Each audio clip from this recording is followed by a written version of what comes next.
Затонувший в годы Второй мировой войны британский транспорт Тисельгорм считается самым культовым в мире местом ныряния у любителей дайвинга. Он лежит под углом 45 градусов на дне пролива Губал, соединяющего Суэцкий и Акапский заливы Красного моря. Нос на 18 метрах, корма на 30. Во время погружения на легендарный корабль, потопленный немецкими самолетами, уфимские дайверы по традиции взяли с собой флаг башкирского спутникового телевидения. А на одном из подводных рифов Шарм-эль-Шейха даже развернули 6-метровую растяжку БСТ «Пора включаться». Правда, для этого сначала пришлось потренироваться в бассейне. Пора включаться! Эдуард Михайлов – начинающий дайвер. Для него это были первые погружения в море на открытой воде. Тем не менее, новичок доказал качество пройденного на башкирских водоемах обучения дайвингу. Обалденно, самый красивый дайв. Что видел?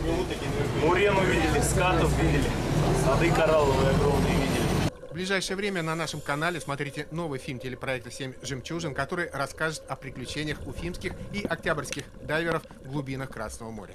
Рустам Серздинов, Рашид Валеев специально для башкирского спутникового телевидения.